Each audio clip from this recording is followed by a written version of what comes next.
Tak sampai lama mana.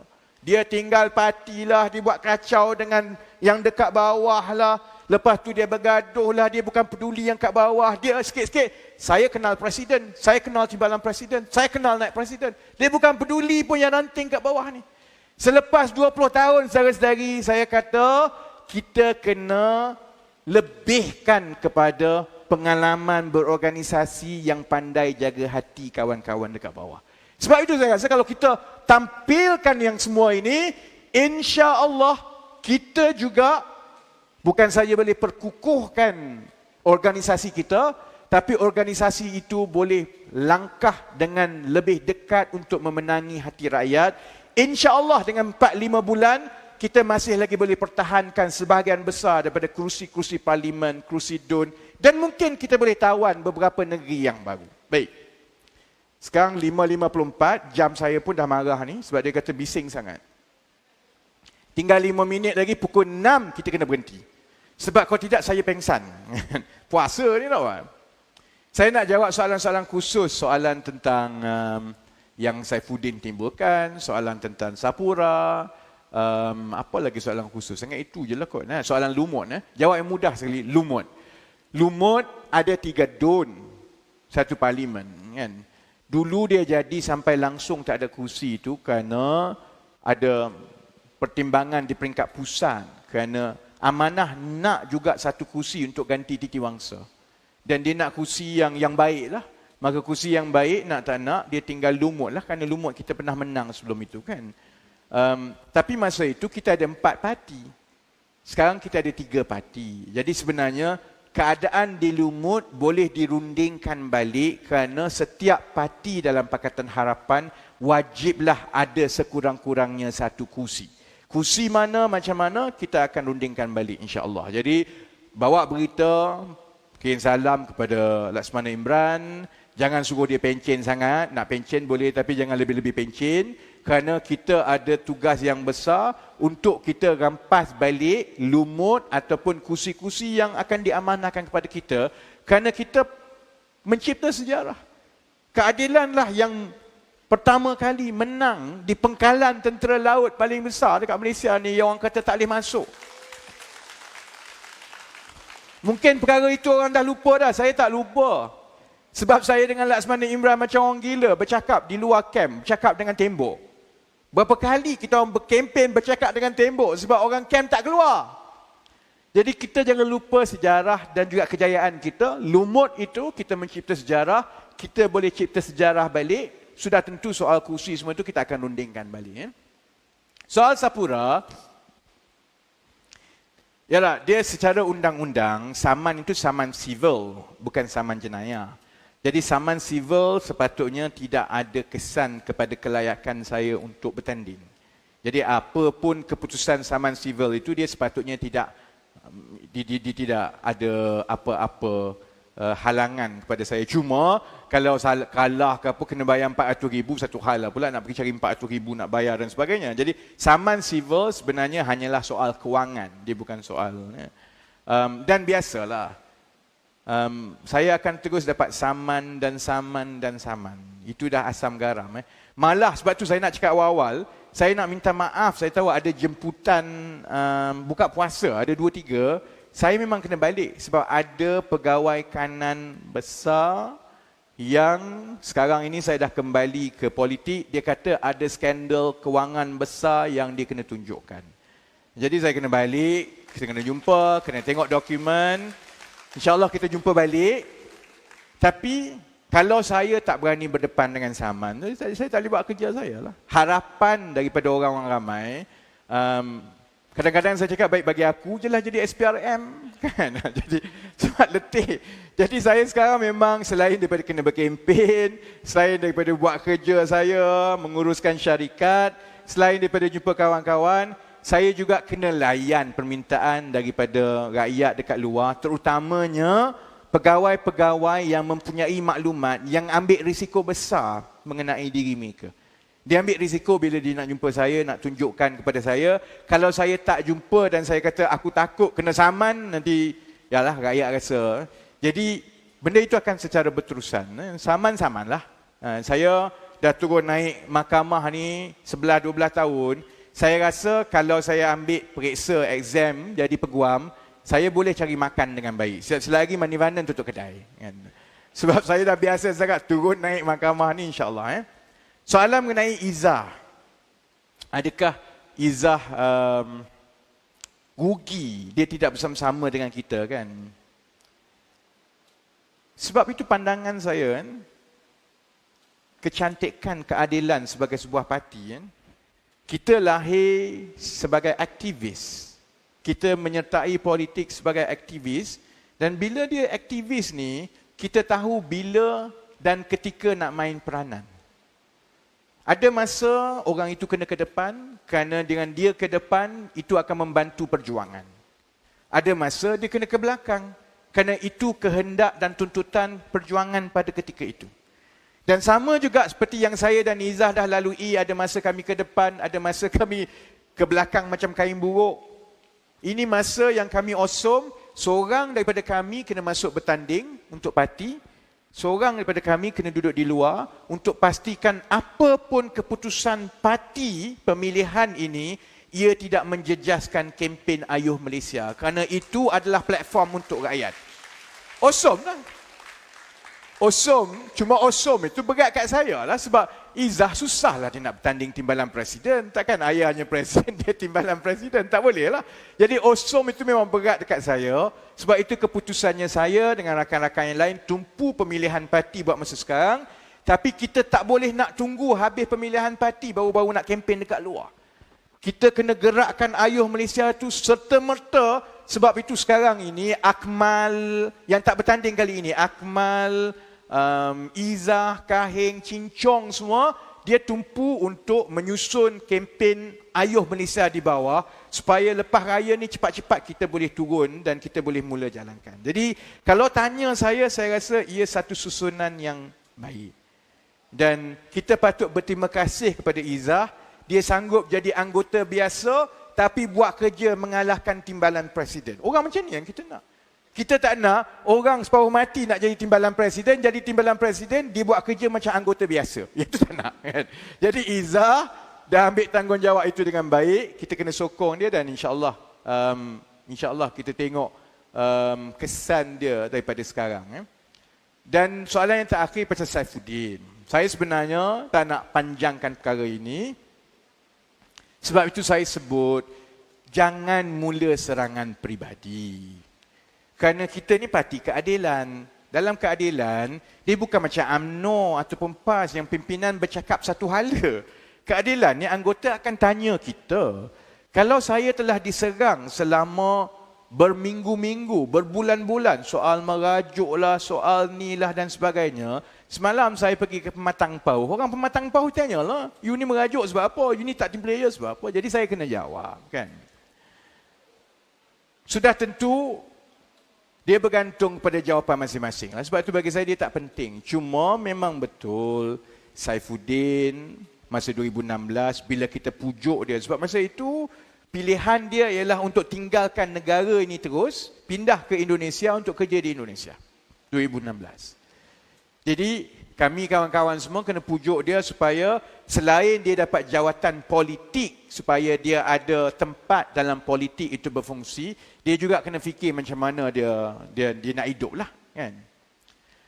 Jawatan politik itu mudah sebab saya naik presiden dan juga saya Setiausaha Agung. Boleh kosongkan untuk dia. Jadi dia ambil dengan bagus.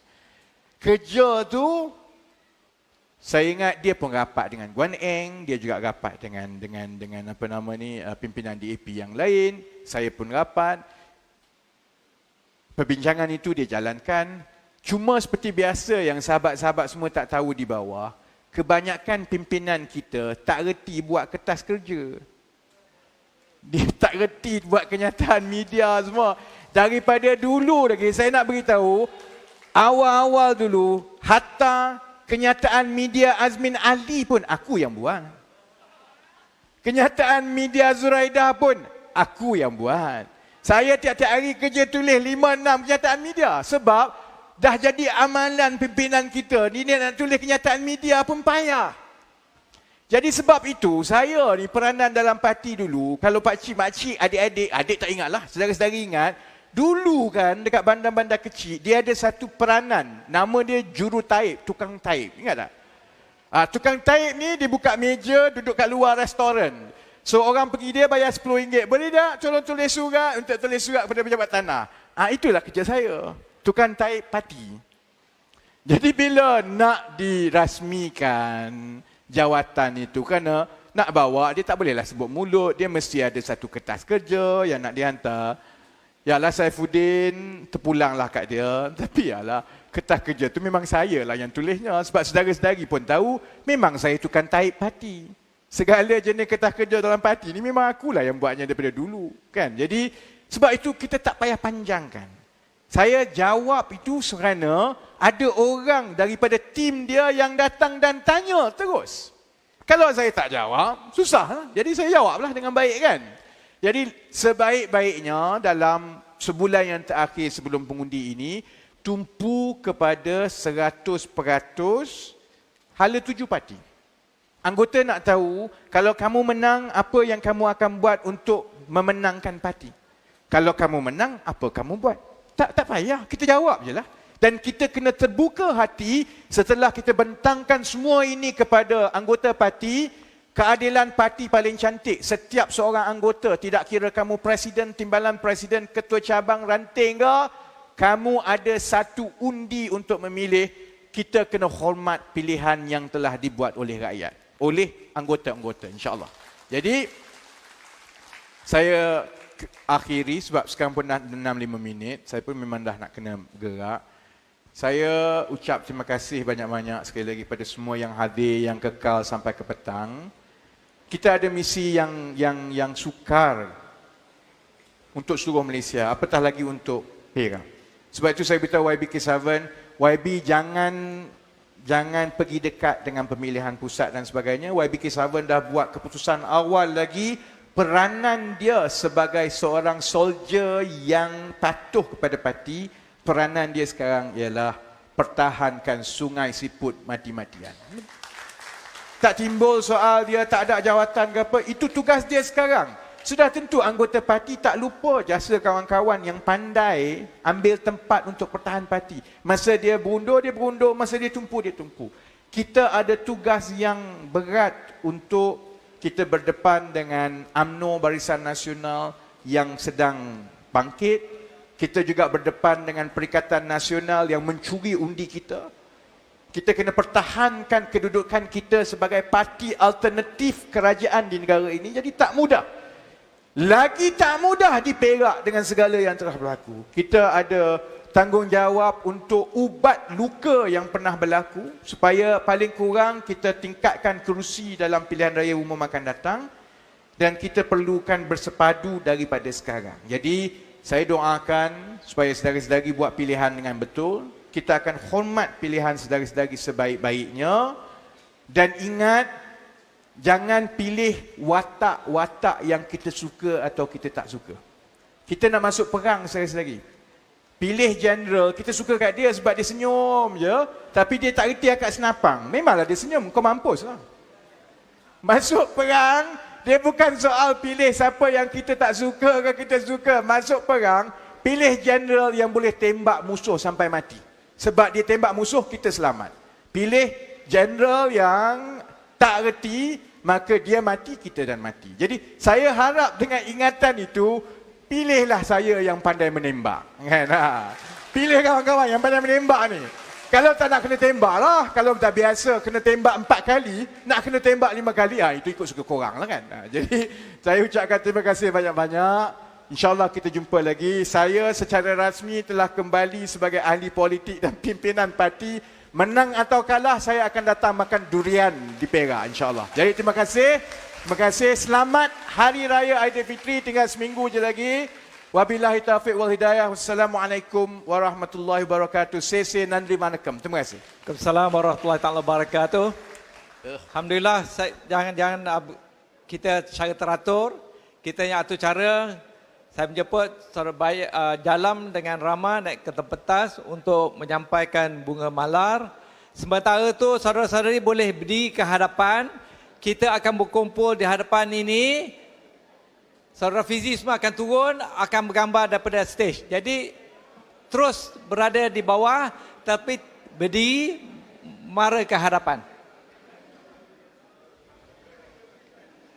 Buat dalam bentuk U shape ya, bentuk U. Ya, bentuk U.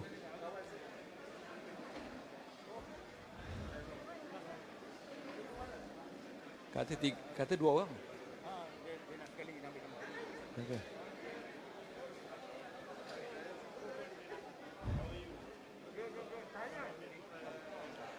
Teruskan apa ni penyampaian bunga malar kita itulah pada dua je.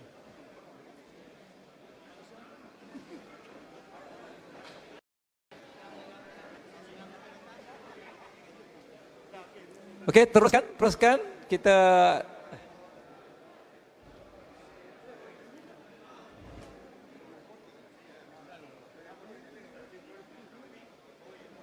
teman sabar sekejap ya.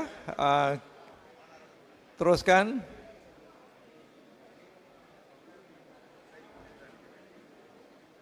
Okey. Okey, kalau sudah kita beratur lagi.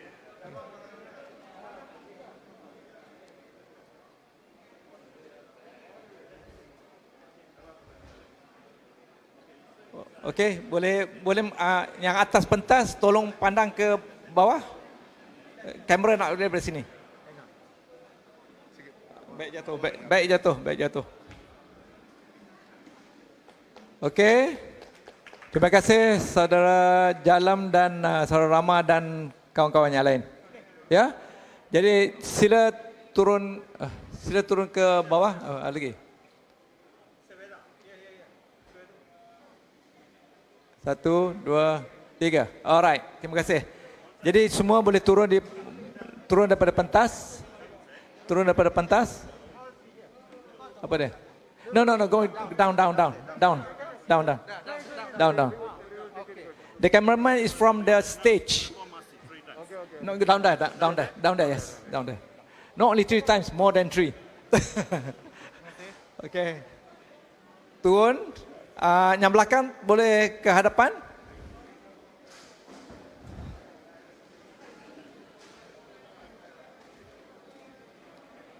Okey, boleh angkat plakat. Yang belakang boleh ke depan lagi. Berada dalam satu majlis yang bersejarah.